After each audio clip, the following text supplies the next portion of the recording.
Good afternoon. It's my pleasure to welcome you all here, and especially Professor Ousmane Kane. I brought with me two of his publications.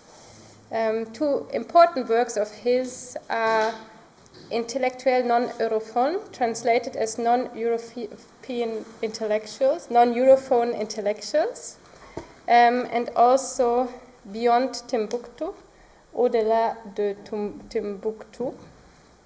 Both of these publications deal with the Islamic archive and intellectual history in Sub-Saharan Africa. This will also be, the topic of Ousmane Kane's talk today. He will show that for most of the 20th century, the debate about the production of knowledge in Africa centered on the colonial library and writings in European languages. With his works and this lecture, Ousmane Kane brings the Islamic library into the debate about the production of knowledge in post-colonial Africa. Ousmane Kane earned a PhD in political science and Middle Eastern Studies from the Institut d'études politiques de Paris. He is currently the Emeritus Prince Al-Walid bin Talal Professor of Contemporary Islamic Religion and Society at Harvard Divinity School and Professor of African and African American Studies at the Faculty of Arts and Sciences of Harvard University. Before joining this university, he served as an Associate Professor of International and Public Affairs at Columbia University. He has received many awards and fellowships, including the Leverhulme Trust Fellowship at the University of London, the Institute for Advanced Studies Berlin Fellowship, and the Distinguished Africanist Award from the African Studies Association of North America. This month, it's our immense pleasure to host you as a fellow at our Glofi Center here in Hildesheim. And, please welcome the speaker with a round of applause. Thank you.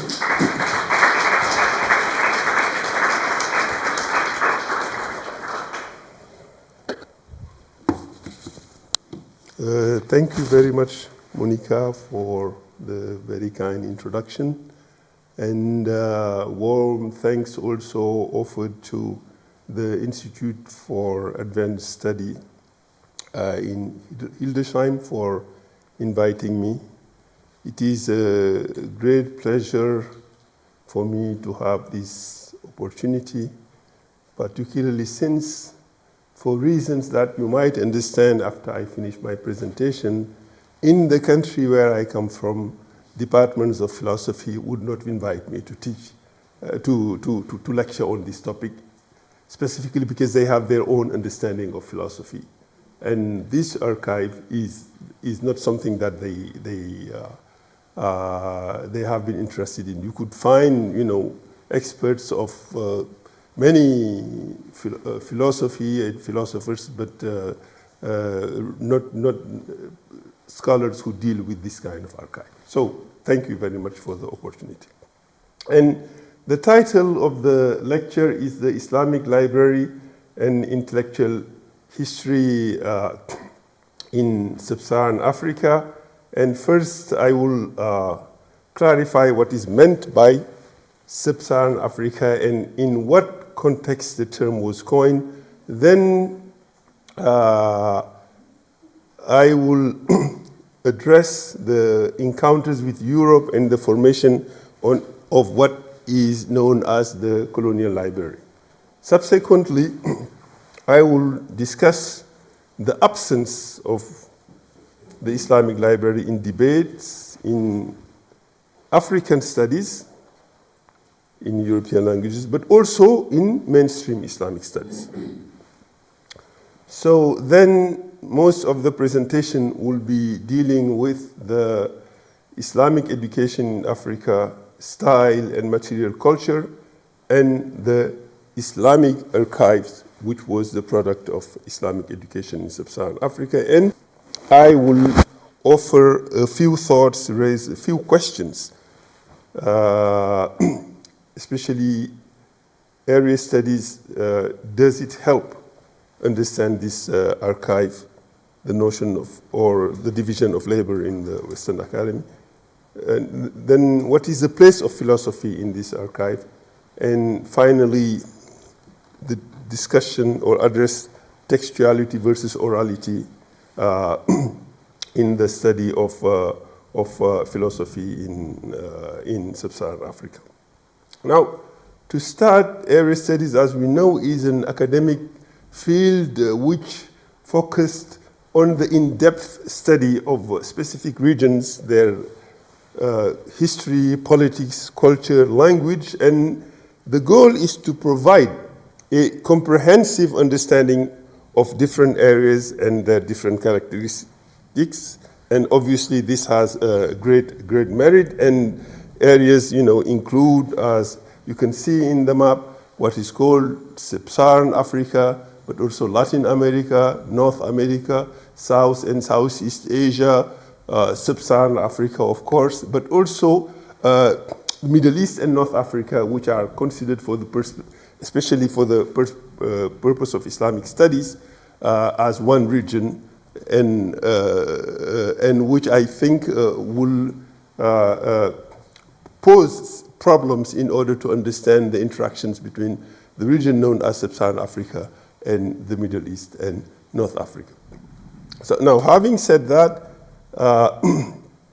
the Sub-Saharan Africa in the division of labor represent areas and regions of the African continent that lie in the south of the Sahara, and they include regions called West Africa, and the definition of West Africa also is controversial, but we can come to that later.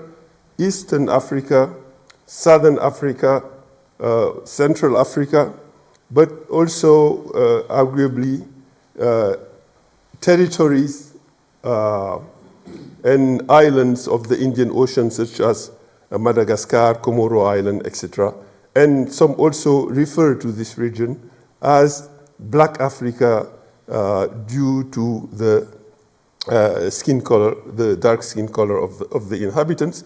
And there is large consensus that the formation of modern Africa happened during encounter between Africa and Europe and Western civilization, and also the Arab and Islamic civilization. So the term triple heritage was coined by Ali Mazrui, Kenyan scholar Ali Mazrui, to refer to the fact that modern Africa is the product of the encounter between these three civilizations. Black African civilization, Western civilization, Christianity, Islam, and Arab civilization. So, encounter with the Europe, if you allow me to discuss this very briefly, can be traced to the 15th century with the rise of European naval power, Portugal, Spain, etc. And Europeans were able to link three continents, Africa, Europe, and the New World, through the very infamous Atlantic triangular slave trade. And this system, as we can see in the map, involved three main stages. European goods, such as gun, clothes, beer, alcohol, were being traded in Africa for enslaved people. And then the second stage is the forced transportation of enslaved people to the America. This is also known as the Middle Passage. And then the shipment of goods produced by enslaved African to Europe. So this is the transatlantic slave trade, which marks the beginning of the encounter between Europe and Africa, and it lasted till the 19th century, but it peaked during the 17th and 18th century. Now, the debate about how many people were transported to America is very still controversial.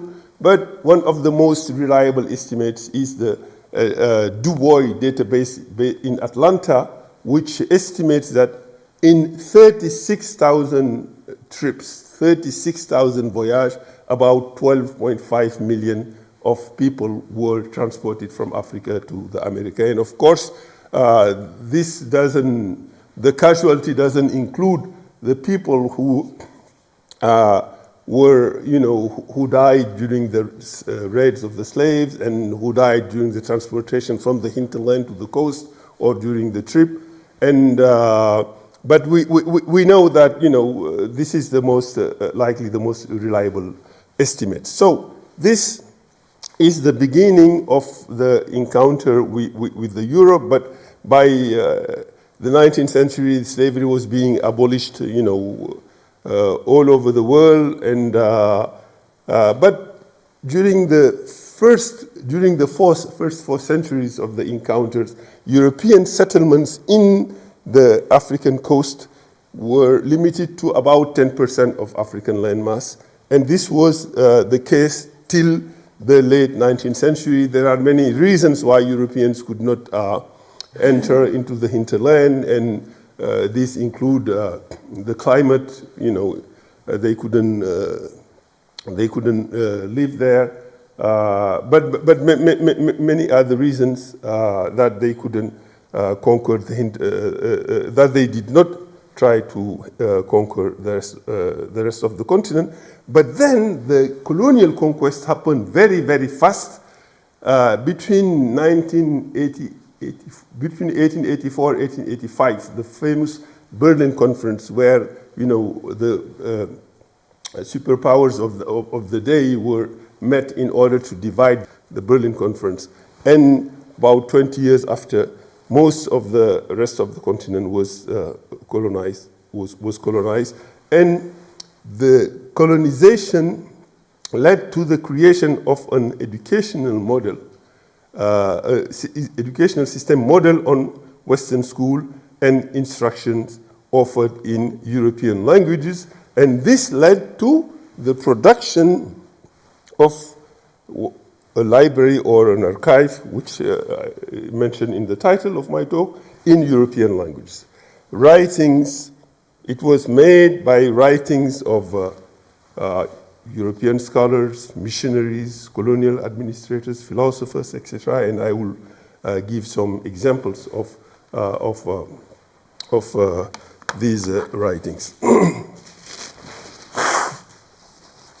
Now, archive here, or library, and the term colonial archive was coined by Valentin Mudimbe, a very famous philosopher who passed away a few weeks ago, a couple of weeks ago, and borrowed from Michel Foucault, Archaeology of Knowledge, to refer to a system of representation, a group of statements that provide a language for talking about something, a system of representation. So then Mudimbe borrowed from Foucault to coin this term, the colonial archive,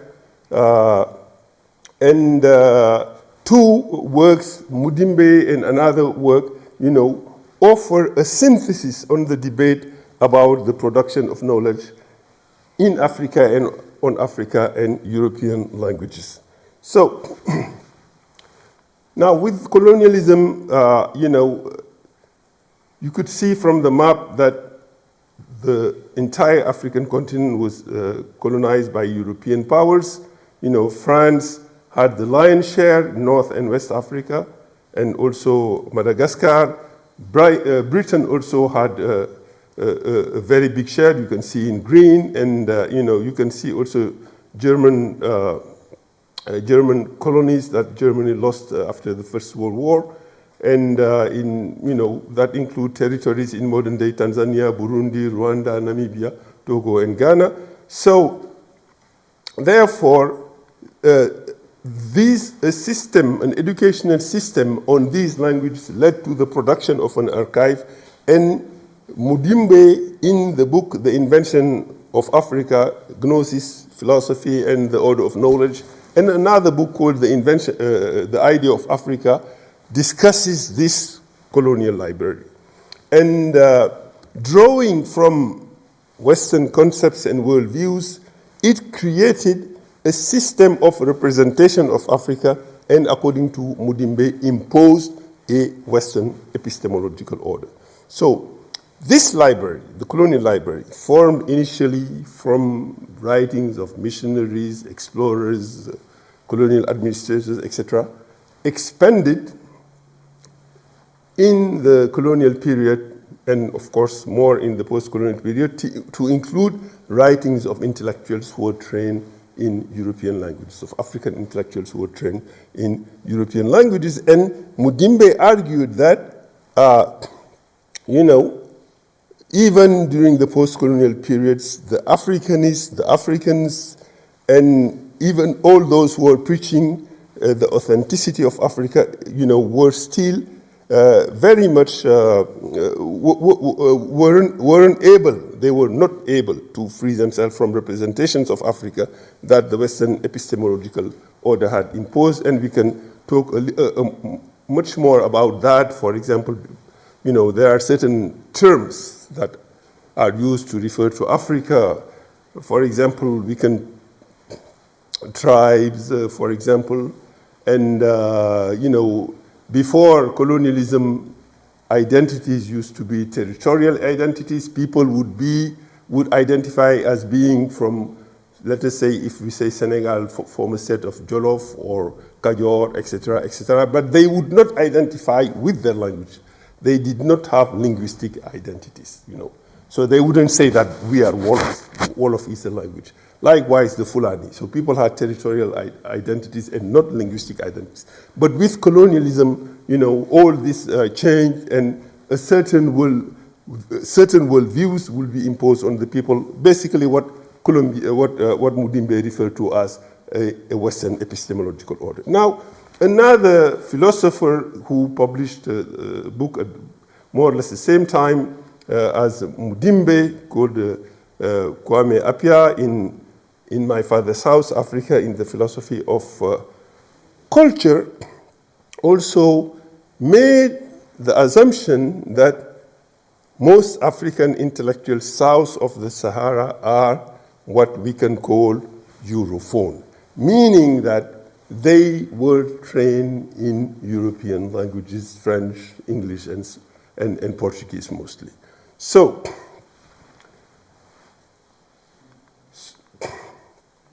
now the common denominators between the two, between Mudimbe, Appiah, and also something that they share with most intellectuals trained in European languages is what I feel is a Eurocentric approach to the production of knowledge in Africa and on Africa. And writings in European languages, in English, in French, Portuguese, has been conducted most of the post-colonial period without acknowledgement that debates have been going on vigorously in other languages.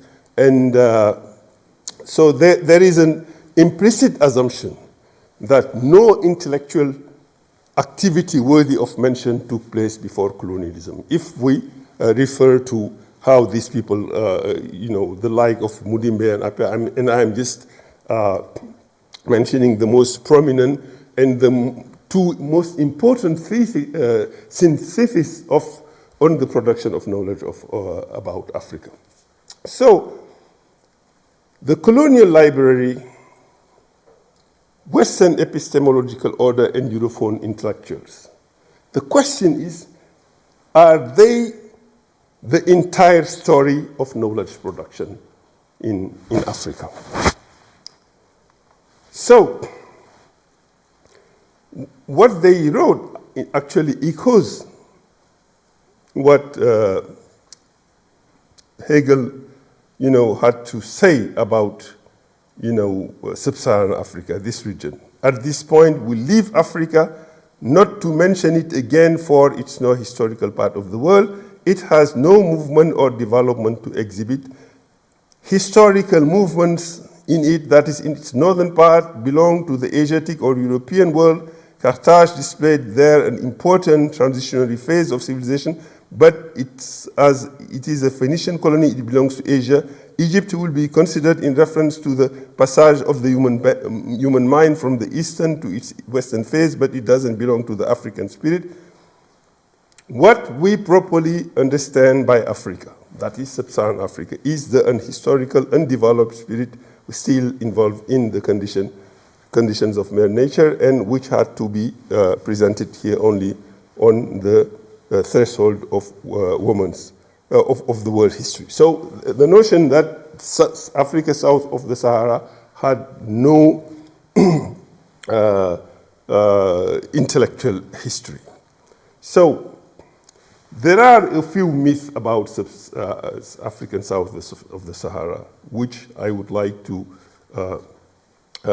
address here in my to problematize in the lecture today. Myth about Sub-Saharan Africa being isolated from the rest of the world.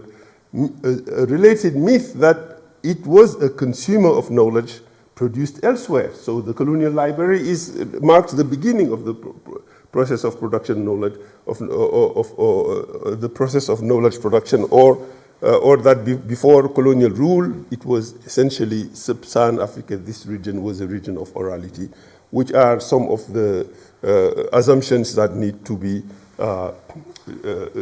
problematized here. And I would argue that the Sahara was not a barrier, but a bridge between North Africa and Black Africa.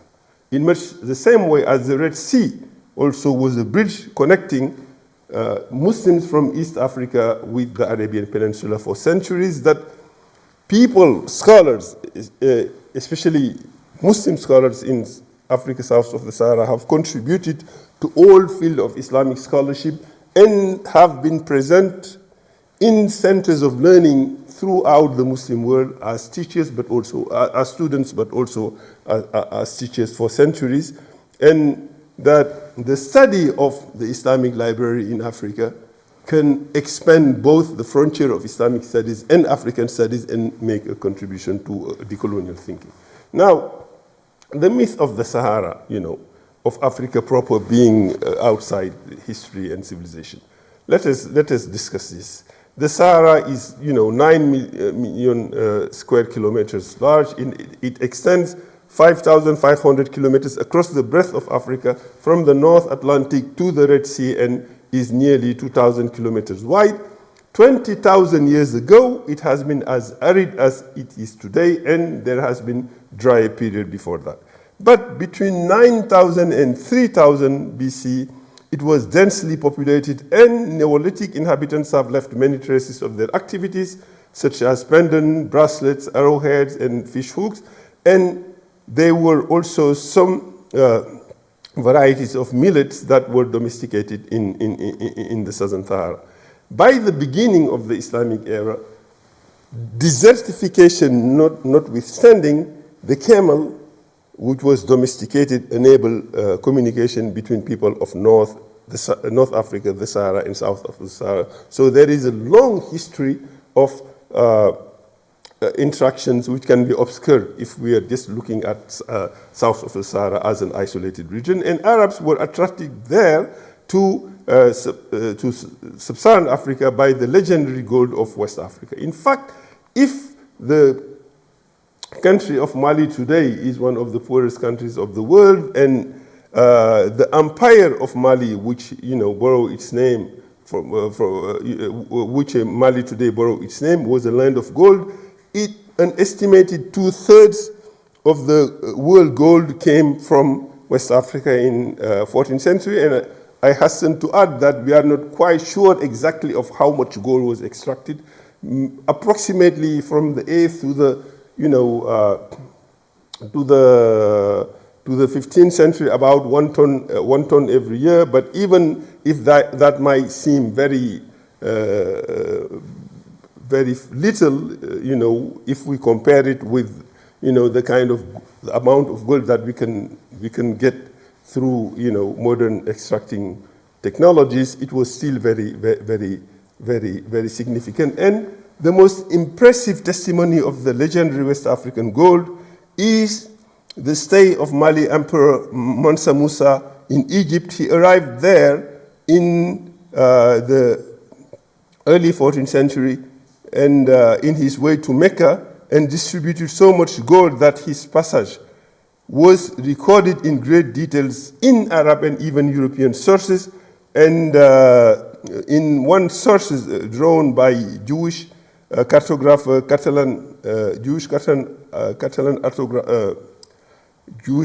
cartographer Abraham Kresk, we see map the Mansa Musa and Mali in this map.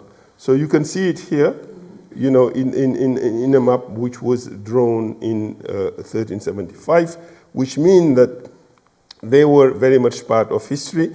And the Red Sea and Indian Ocean region, about which Kai Kresse made his presentation also, was another region where Africans, you know, interacted with also the, you know, with people in the larger Red Sea Indian Ocean region. And we know that the Ethiopian empire of Aksum, at its height, extended across most of present-day Eritrea, Ethiopia, western Yemen, southern Saudi Arabia, and Sudan. And a number of Ethiopians lived in Mecca during the lifetime of Prophet Muhammad.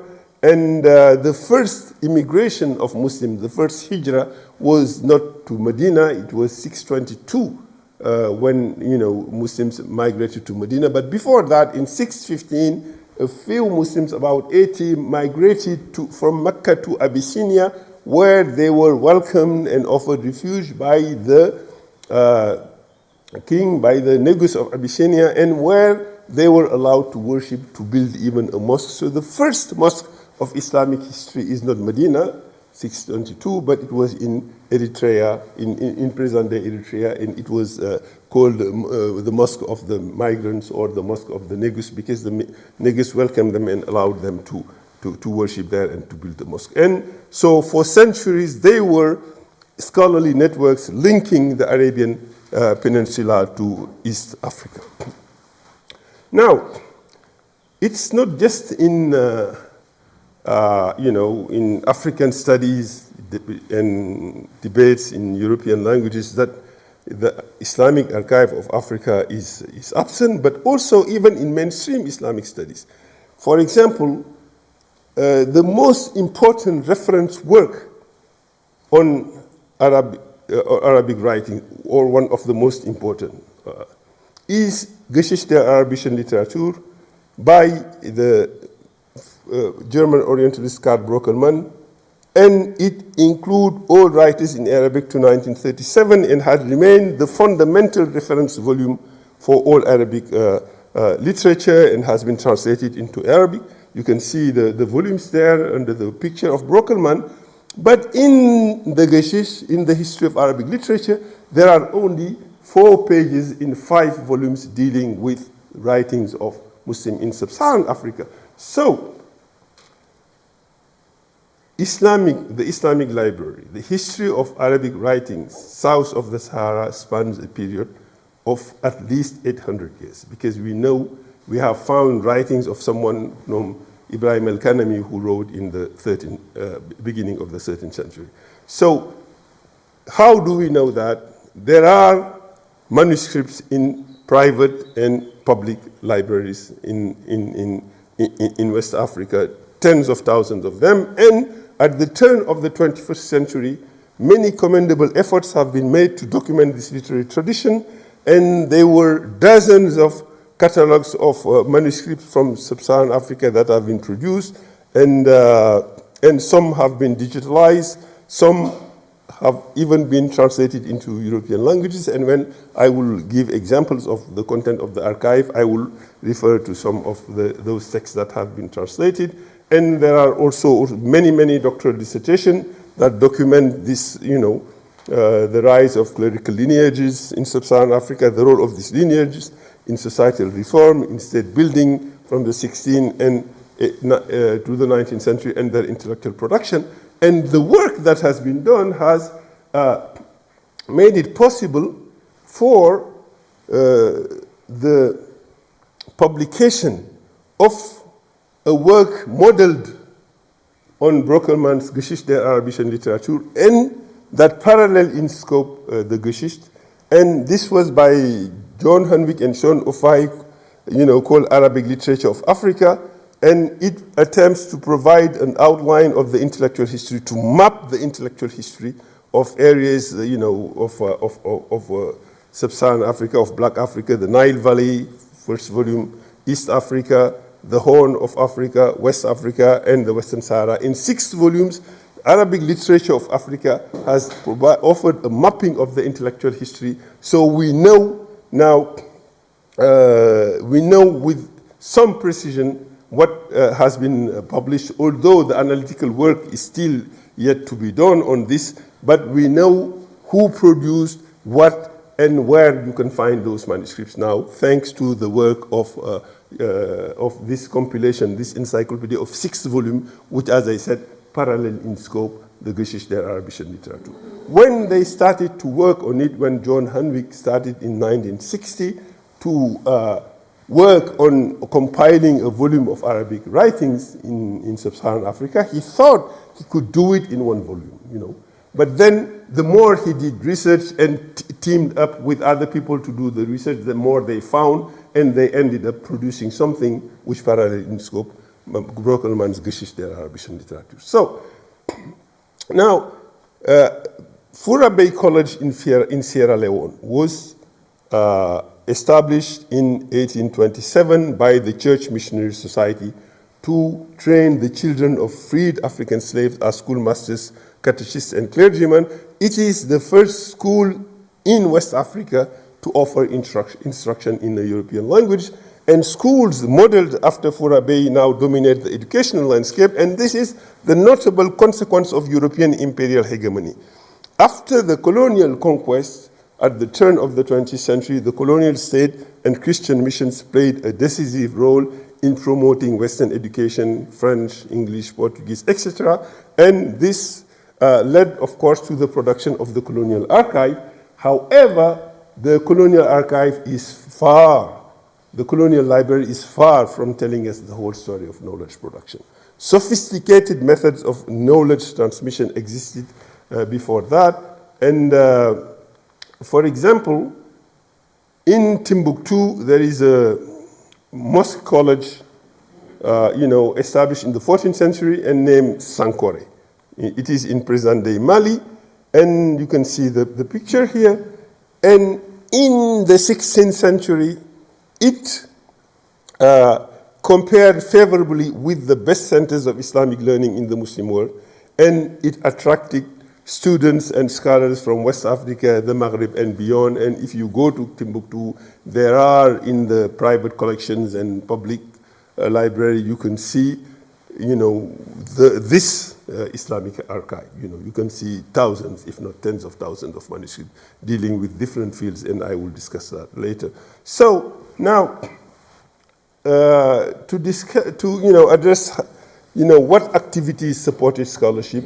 A broad generalization is that it was trade, essentially, which provided the economic basis for scholarship during the time of the great African empires from the 4th to the 16th century, which is the end of Songhai.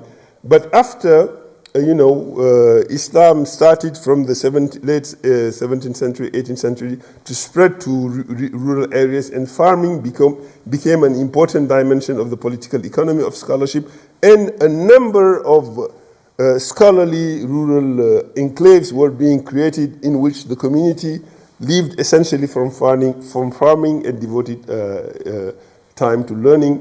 And by the 18th century, a critical mass of rural scholarly communities were established in West Africa, and they played also an important role in state building. In many places of West Africa, they waged, movements of religious and political reform and seized power in Africa. Now, of course, not all scholars were, very well trained in Islamic studies. There are 3 styles, first exemplified by the best of the brightest people who possessed an advanced knowledge of all branches of medieval learning, from the Quran to law to geography to Greek philosophy, and who spoke classical Arabic fluently. So they were also scholars who possessed a conventional knowledge of the Quran and key texts in theology and jurisprudence. They were also scholars whose sole expertise was to teach memorization of the Quran and write it in the Arabic script without even understanding it. So you will find different kind of scholars there. And the system of education was a two-tier system of education which consisted of Quranic schools at the lower level where pupils are admitted very young, between 4 and 7 years, and they were taught to read and write in the Arabic script and memorize the Quran. Some pupils are able to do that, in 3 to 4 years. Others take longer. Others never manage it.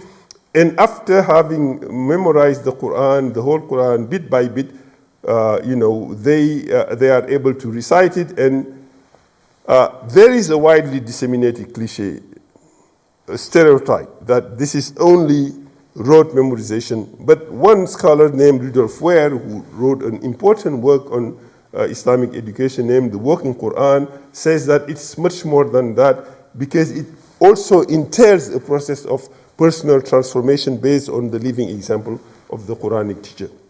And that the imitation of the teacher's gestures and comportment was as much part of the educative process as the text one was required to read. So students graduate from Quranic school when they recite, the whole Quran in front of a jury made of people who have memorized the Quran, and then they are called Hafiz, or someone who has memorized the Quran. In addition, they were asked to copy a whole manuscript of the Quran in calligraphic characters before graduating from school. And available information, for example, points that to the fact that the city of Timbuktu had about between 150 and 180 Quranic schools in the middle of the 16th century. Then, after graduating from Quranic school, students join what was called high Islamic education system. I won't use the term of university because it has a specific history, and the system of knowledge transmission and certification did not work quite the same in this area. But students, after graduating from Quranic schools, are taught text, and they will acquire, the proficiency in Arabic. They learn the exegesis of the Quran. They learn texts of what's called law. They learn tradition of the Prophet Muhammad, or hadith. They learn metrics, how to compose poetry. We know that they learn Greek philosophy. We know they learn mathematics, geography, grammar, lexicology.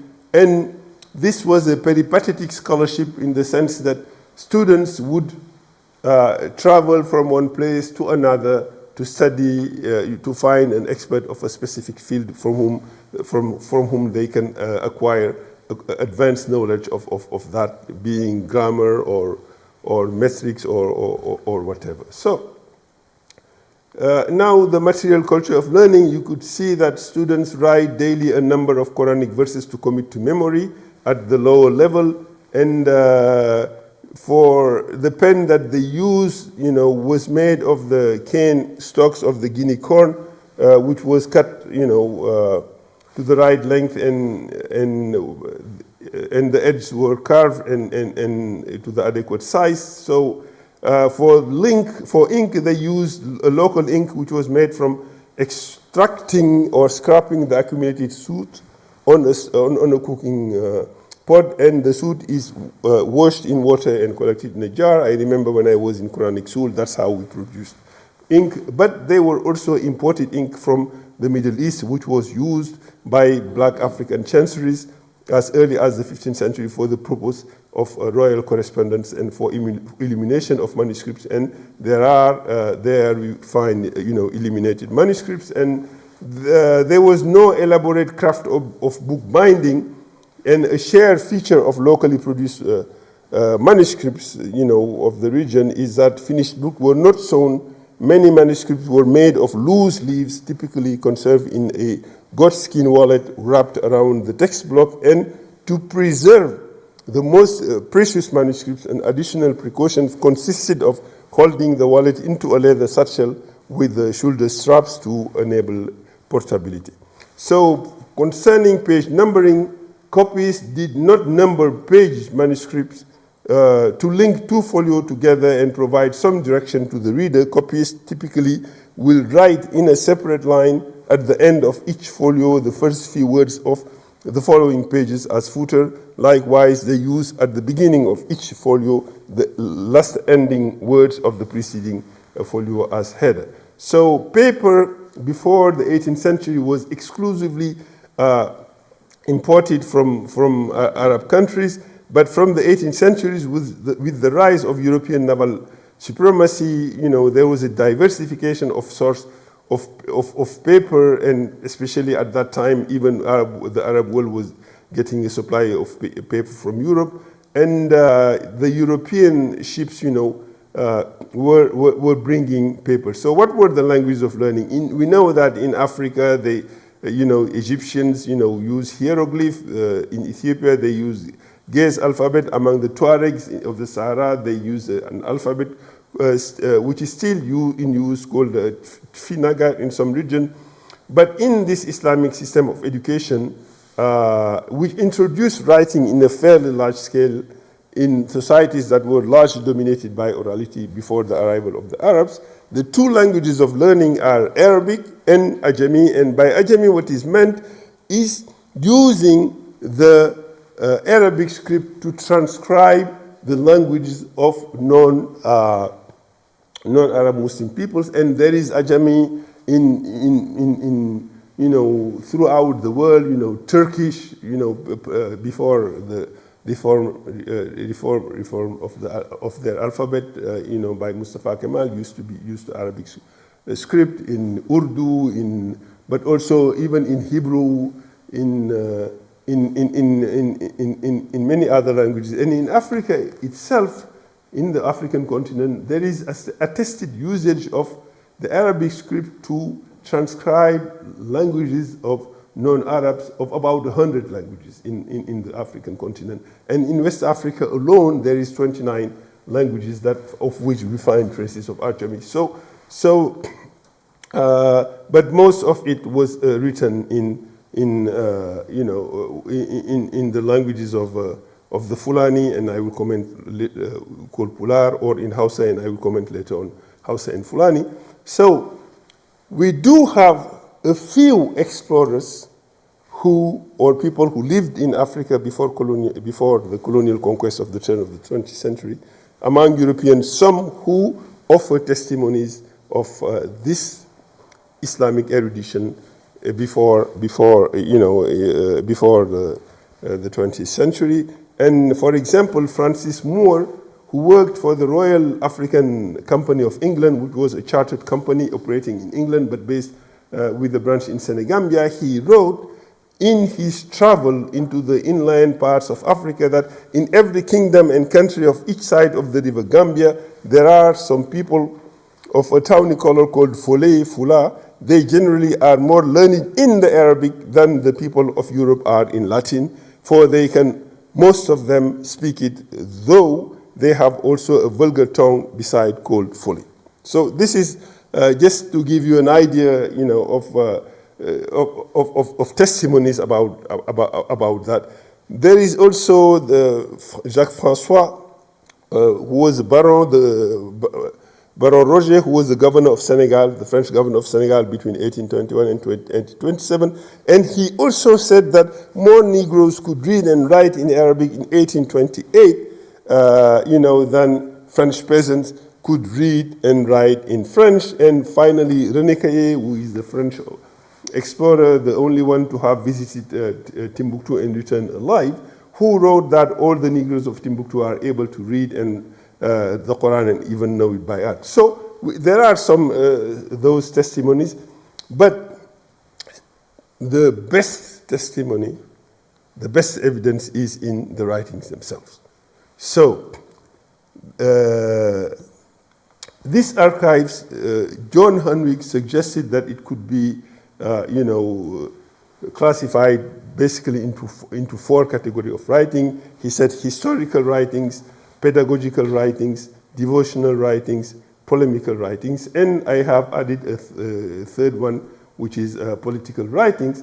And the historical writings include documents describing the customs of the people of the region, documents dealing with financial transactions of different sorts, relations between merchants and scholars of different period, relations between the people of Sub-Saharan Africa, the Sahara and North Africa. There were also ijazat, or authorization to transmit knowledge, because in the Islamic system, there are no degree as in modern universities, but usually when someone learns with a scholar after a specific book, a specific text, the scholar would give him an authorization to teach that text. So this is called ijazat. And there are also, a number of formal legal opinions and all this provide a wealth of information about the social life, culture, and political economy of the Western Sudan during the last few centuries. Now, there are also chronicles, and famous among them are the 17th century chronicles of Timbuktu. There are three at least among them that,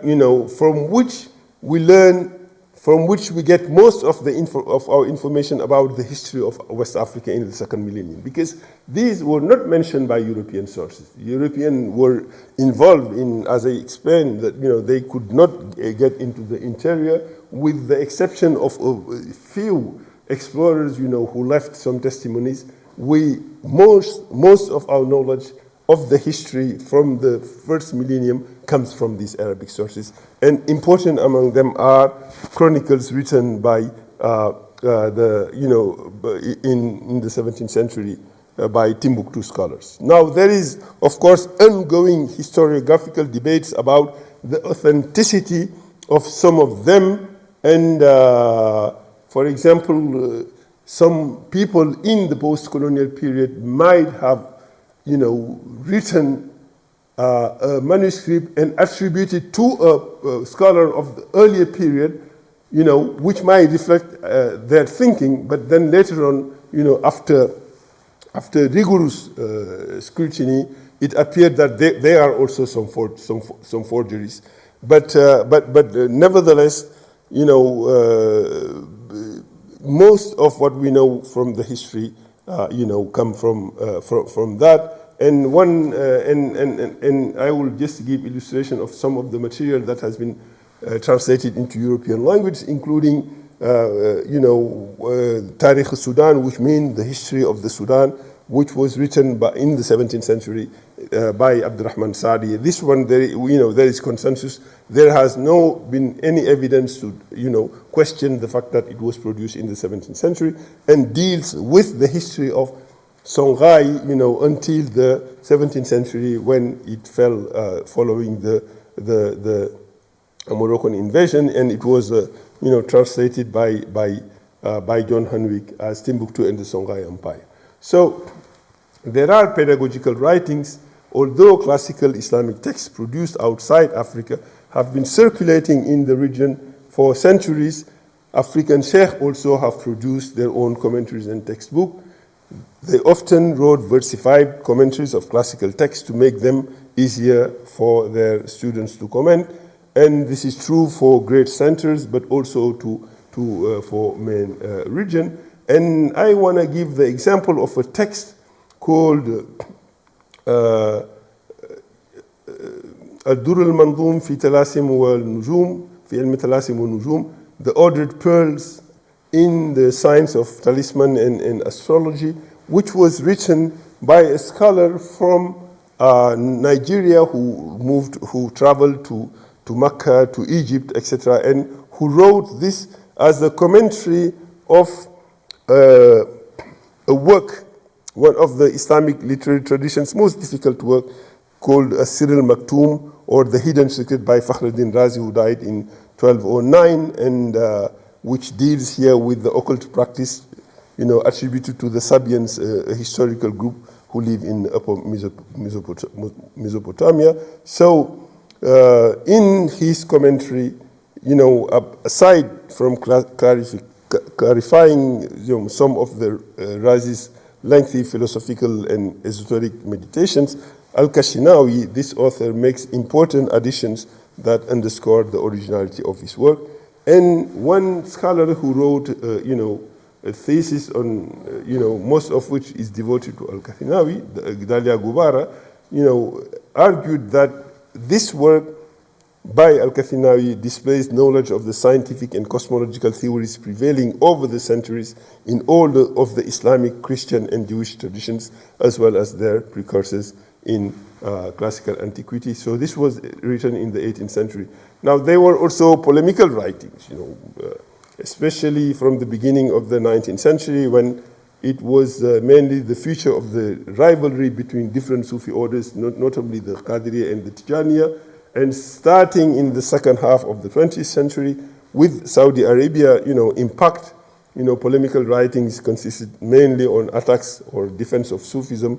And they were also, to give you an example of a polemical writing, a text which was translated into French by Jean-Louis Triot called This Is What Happened, Bayan Ma Waqa, and it was composed on the eve of Umar Sal's attack on the Hamdallah state, which was also a Muslim state, and exposed the rationale for waging war against a self-proclaimed Muslim state. So the thrust of his argument is to brand, to label, the ruler of Hamdallah as an aggressor who should be identified as the infidel with whom he consort, and then to declare war, fair game for, that to fair to attack him.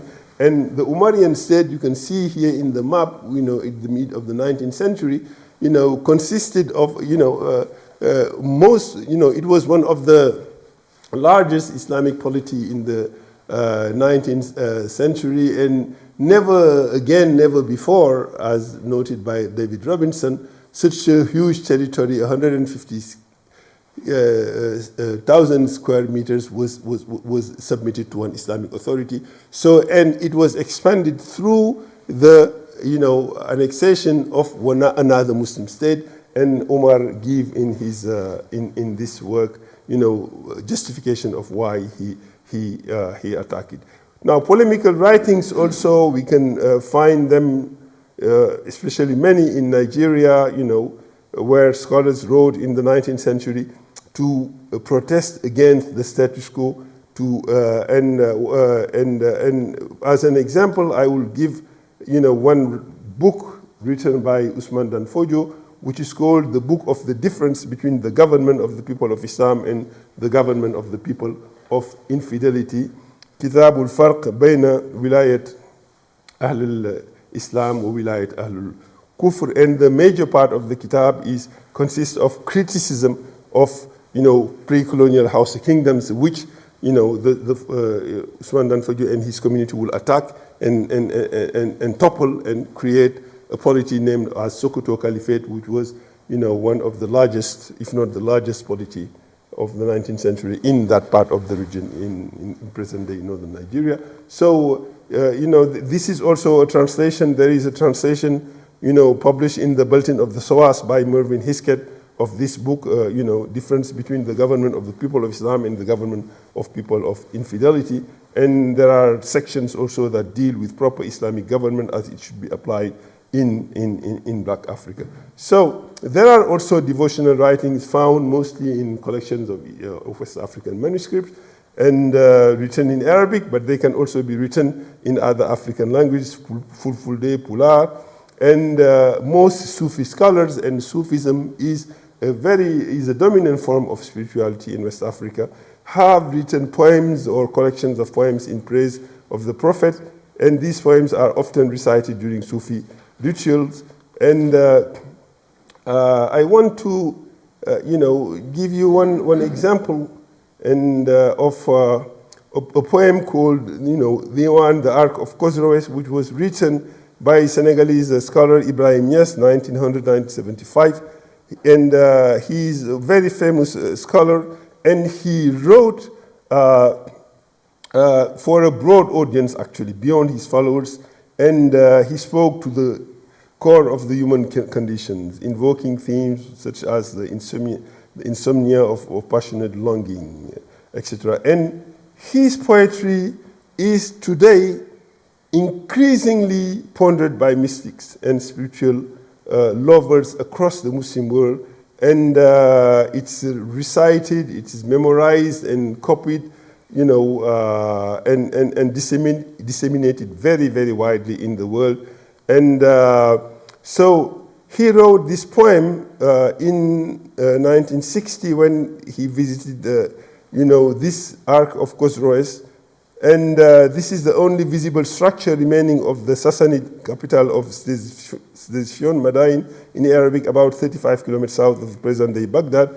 And so it's considered as an architectural marvel, possibly constructed during the reign of Khosroes I, Anushirwan in Arabic. So it references many of the, miraculous legends surrounding the Prophet's birth and life. It's a celebration of the coming of the spiritual reality of the Prophet Muhammad into the world, eclipsing all other temporal powers and representing the miraculous but inevitable triumph of truth, of justice, and spiritual authority over seemingly invincible temporal authority. So I will read it, and then we listen to, I will read the translation, and then we listen to a recitation, which is something that people, all over in Africa and elsewhere, his disciples who run into the millions, listen to and recite.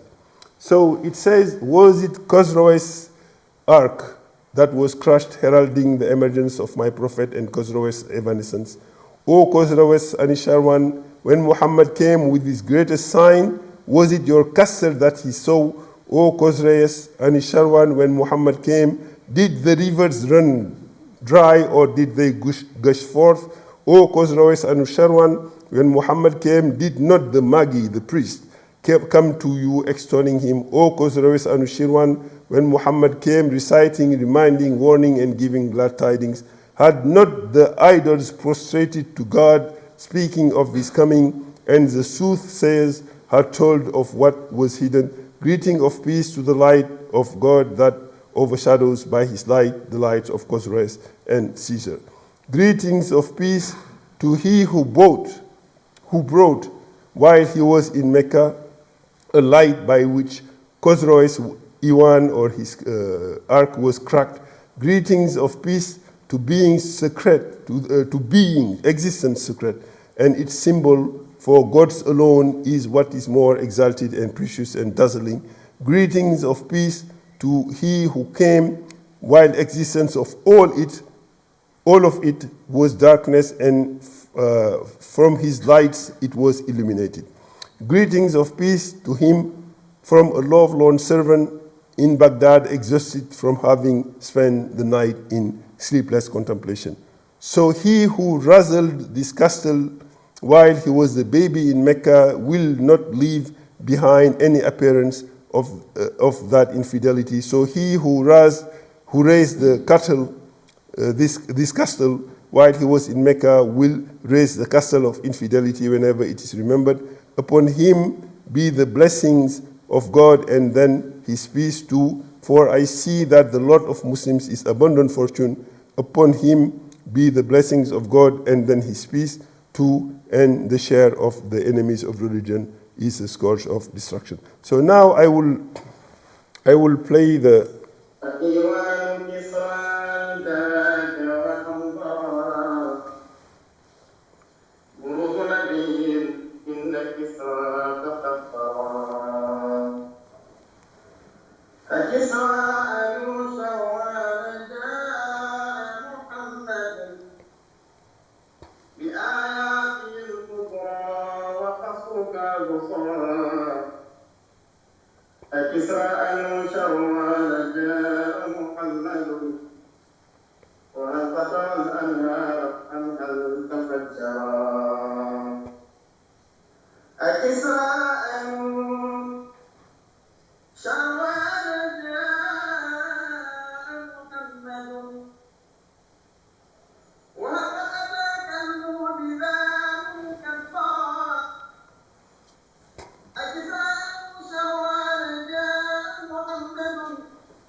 ببغداد وابن لا ينام تفكرا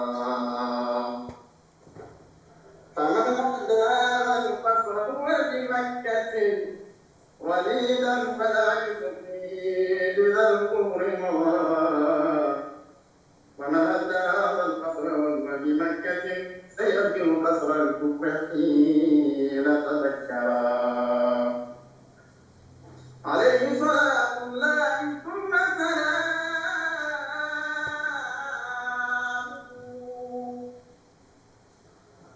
وأبصر أرض المسلمين موفرا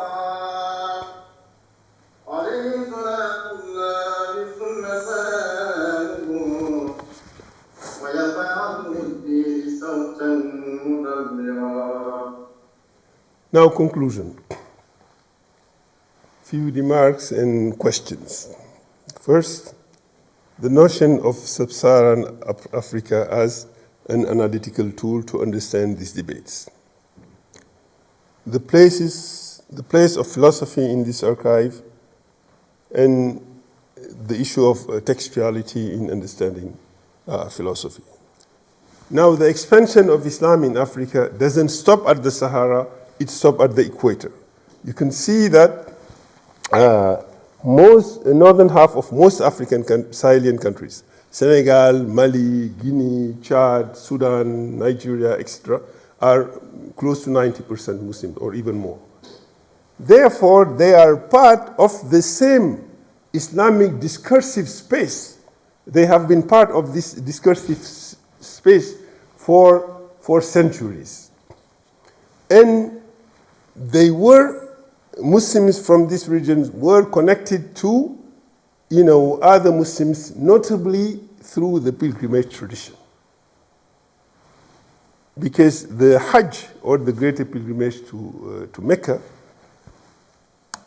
scholars like Ibn Battuta, who the great traveler, I'm sure you have heard about him, they traveled to go to perform the Hajj, but they will stop in centers of learning along the ways to the Holy Lands and in the Holy Lands themselves in order to study. For example, travel from West Africa to the Holy Lands, lasted at least before the 20th century, 2 years each way, and a trip lasting 10 years was not uncommon. So, people will stop in centers of learning along the way in order to study, to copy books, to receive scholarly credentials. So they may spend a long time, before they go back home. They also participated in intellectual exchange in the whole whole region. Now, if we examine writings of West African scholars from the archives available, we see that they cite authors from North Africa, the Balkans, East Africa, South Asia, Southeast Asia, etc., which is evidence that they have for centuries participated in a global network of intellectual exchanges, right? And so it is now, in the 20th century, with air travel that, the Hajj has been divorced from intellectual pursuits and linked to trade and tourism. But before, it was closely linked to scholarship. Many among those who will go for the pilgrimage were leaving in order to study and to perform the pilgrimage, not just to go and perform the pilgrimage. Therefore, the notion of Sub-Saharan Africa, and you saw, the statement, one of the statements in Hegel's, philosophy of history, lecture given in the, in the 19th century, the beginning of the 19th century, that Africa was not part of the world. So these people have been part of a global network of intellectual exchange for centuries. This pilgrimage tradition is at least 1,000-year-old. That people have been going there, and I explained that the emperor of Mali in the 14th century traveled to Mecca and spent time in Egypt and distributed so much gold that this was recorded even by European cartographers. This was the most spectacular pilgrimage of history. You know, thousands of kilos of gold, which he distributed lavishly, and his entourage included thousands of people, and the logistical organization of such a trip means that these states were fairly developed, you know, when we are looking at the 20th century, at the 40th century. So then, if we look at Sub-Saharan Africa, you know, see it as a region, there is a lot that we miss in understanding this archive and intellectual networks, you know, that you know, linked scholars from different parts of the Muslim world from the beginning that they have been going there to study.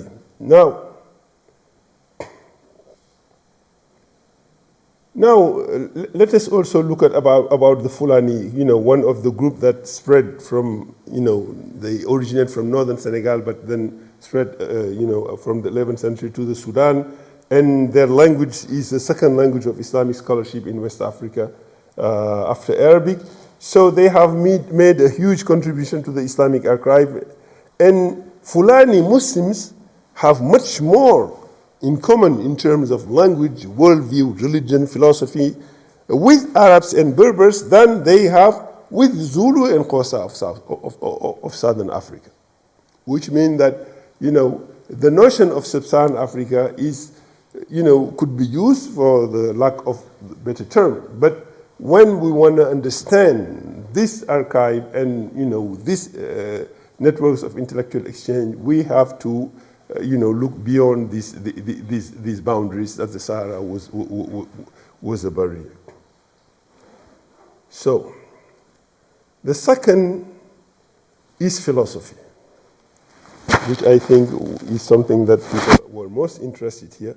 Scholars of Islam in Africa, most of whom train as historians, and I include myself, we have largely neglected the philosophical dimension of the works of the scholars, you know, focusing on, you know, their historical writings, sometimes their political role, especially those who played an important role in state building in the 19th century.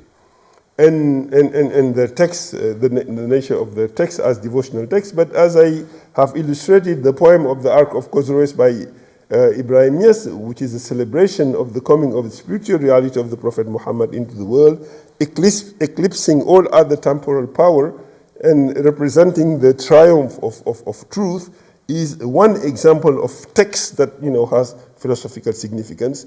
And in the writing, in the book Islamic Scholarship in Africa, where is the picture? The picture is here, you know, which I edited, and about 24 of contributions by scholars who are working in the field. There is poetry and many texts, you know, from which we can understand the ingredients through which the people there understand their universe. So that might be important for philosophy.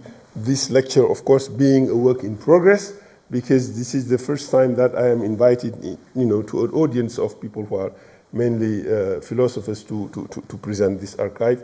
But I think there is a potential to, you know, in looking at this text, especially in the poetry, to find that there are ingredients, you know, to understand how, you know, how people represent their universe. Now, one last questions are the text, the only evidence that we should look at for the presence of philosophy. In chapter 6 of the book that I just mentioned, which was written by Oludamini Ogunaike, a colleague, you know, he said that the author, you know, he discussed the work of the author called Mustafa ibn Abdul Qadir ibn Mustafa Turudi, who wrote a commentary on Abdul Karim al-Jili's, you know, work called Al-Insan Kamil, the Perfect Human Being. And he said that the author said that he studied it with his uncle, who studied it with his father, which is the grandfather. But none of those people left behind works on Al-Jili, and so he assumed that there might be intellectual activities and scholarship that don't necessarily leave written trace because they were believed to be, meant just for the elite, and therefore doesn't leave a written trace. Therefore, his conclusion is that the absence of written evidence is far from the evidence of absence. So that some philosophical text might, have been taught in these regions, but because it was considered to be a very, very specialized knowledge that shouldn't be open to everybody, we might not find written trace, but that's not evident that they were not taught. So on this thought, I thank you for having listened to me.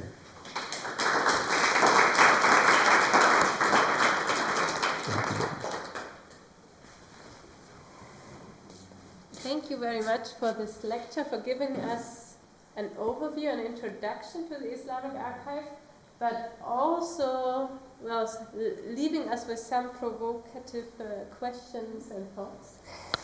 We still have a little bit of time for questions and comments, so I invite the audience. Questions are welcome in English, French, Arabic, Deutsch.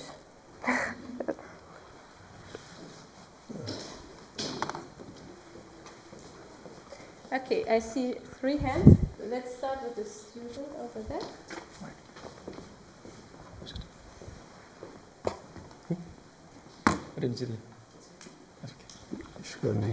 Google Translate benutzen, für Übersetzen. Okay, thank you very much for the interesting presentation. It's really interesting because I'm into translation, and translation is really about writing. About writing. And I would like to know, you talked much about Sub-Saharan Africa and the influence of Arabic. I would like to know these studies or traces of influence of Arabic. Where is it centered up at a particular region or particular regions across the Sub-Saharan region or across the entire region? And the second is on what we call, I'm interested in an area called historical linguistics. And it can be difficult because you're trying to trace how a language has developed over time. And so mostly we use texts. And studies in Ghana on historical linguistics provide evidence of development of the contact between European languages and Ghanaian languages. Mm-hmm. And you could trace some European words in some Ghanaian languages. Mm-hmm. I would like to know, do you have any way, would you suggest any way of doing this kind of study? And how can you mention some other languages across the Sub-Saharan region where there is a trace of Arabic influence? Thank you. Okay, thank you for the question.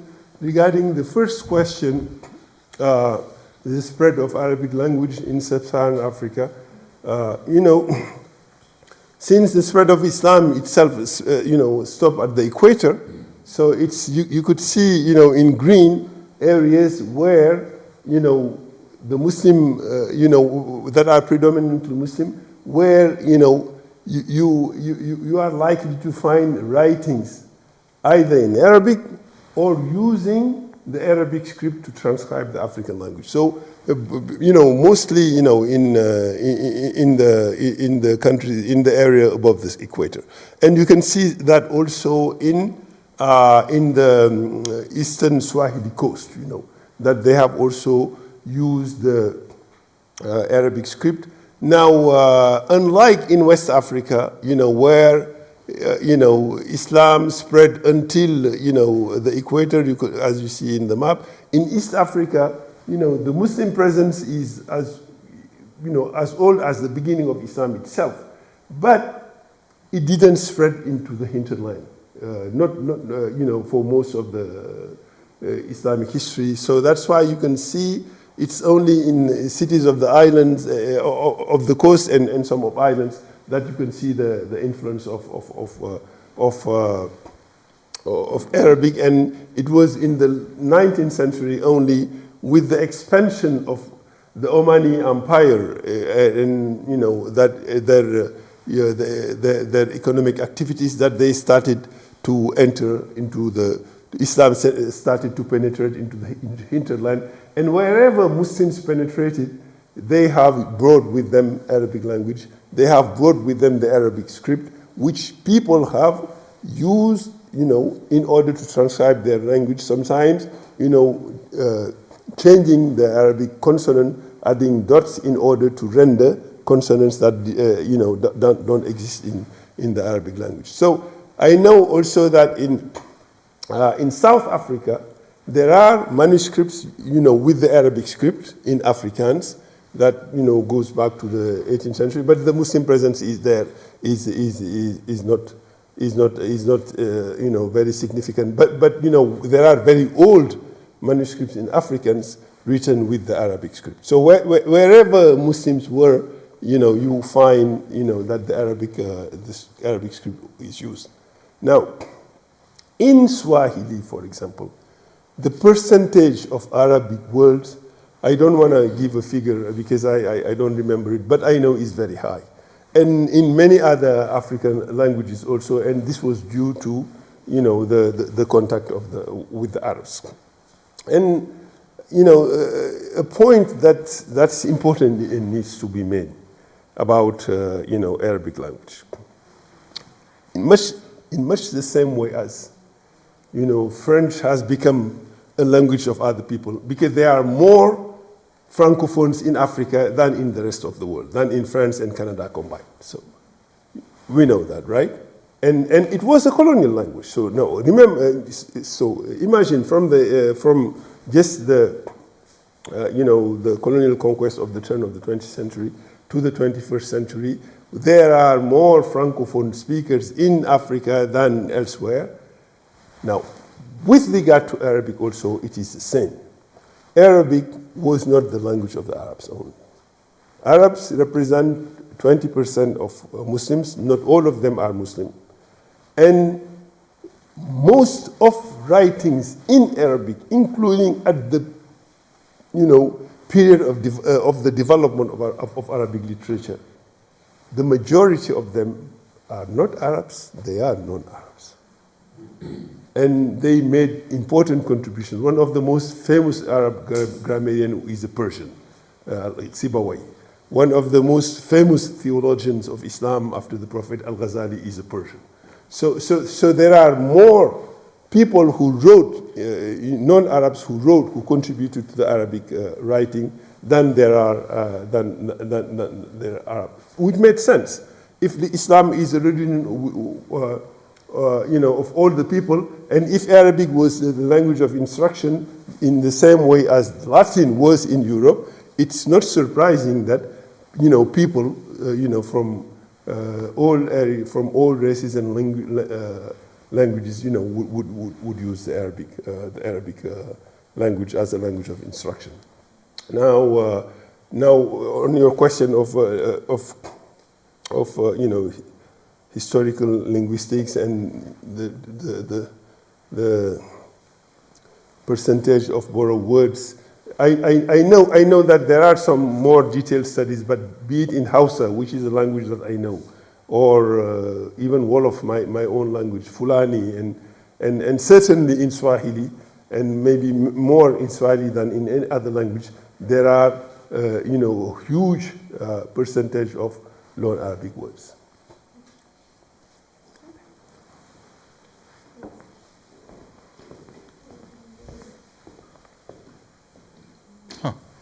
Okay.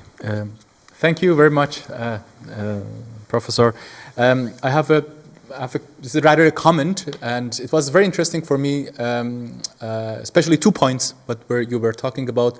One about the Fakhr Razi, and also the second Razi. I imagine it was Zakaria, is the alchemist and the scientist.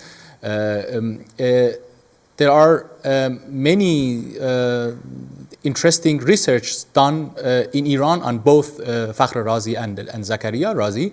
And as far as I know, this the history of the reception of their works in Africa has never been thematized.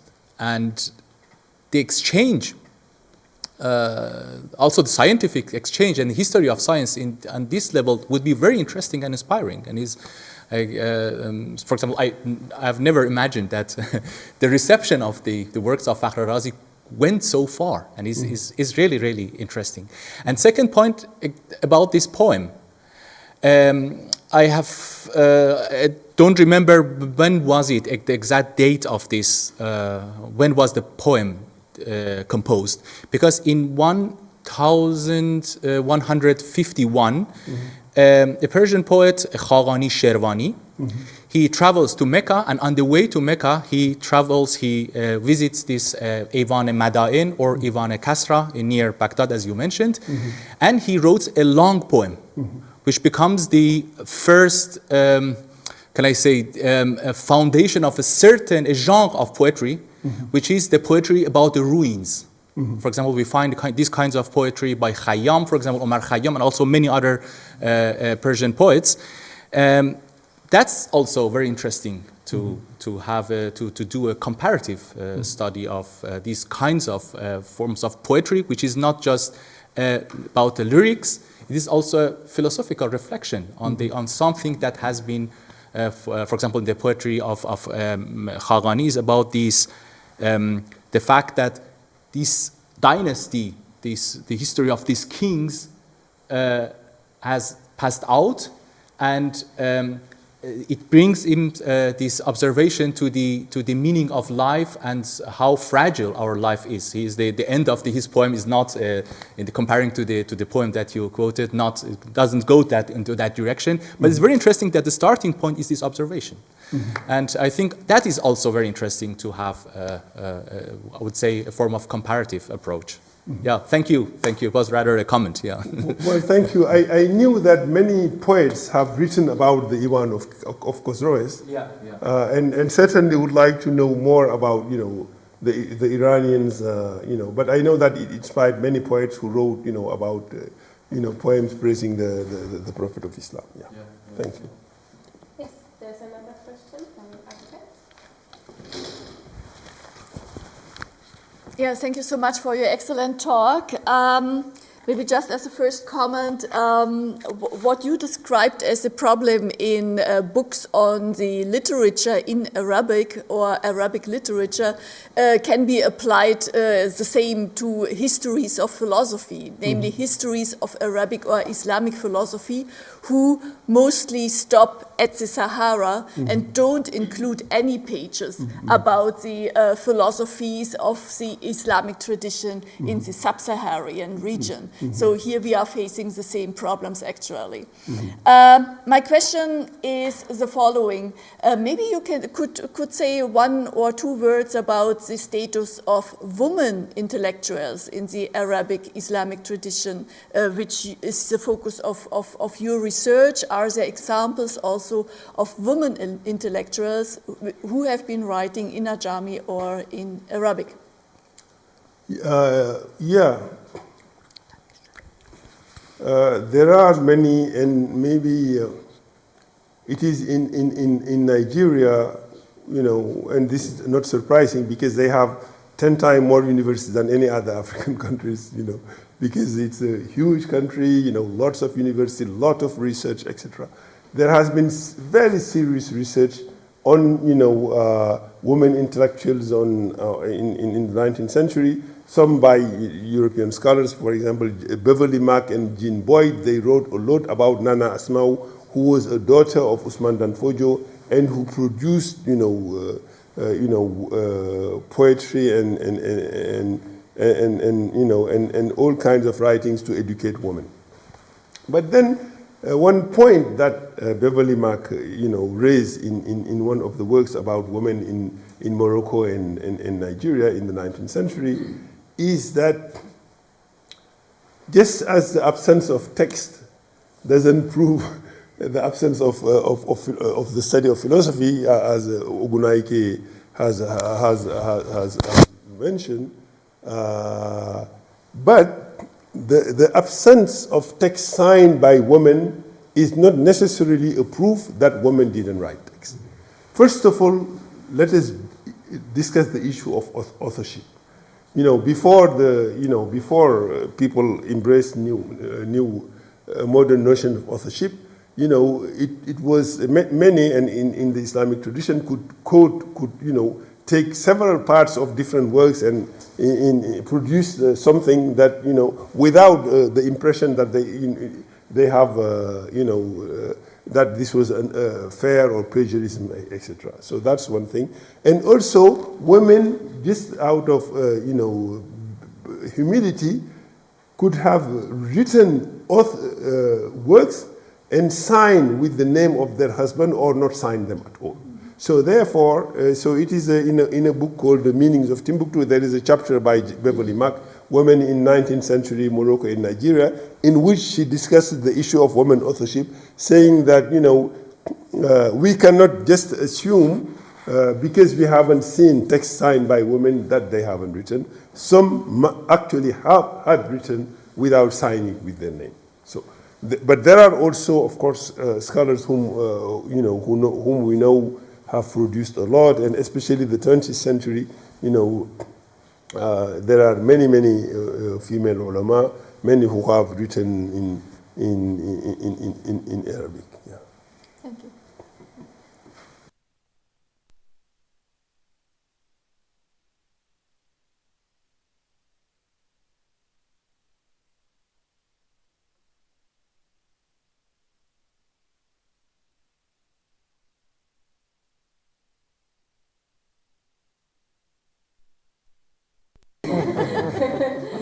Then I wanted, so since you have the mic, don't you want to announce the other events? Oh, yeah. Yes, next week on Wednesday we will have a public reading and discussion with Nigerian poet Logan February. Wednesday 16 to 18. The reading is in English, also discussions in English, so we will be talking about poetry, language, and queerness, so really interesting stuff. So, my invitation. Yeah, so once again, thank you, and see you all next week.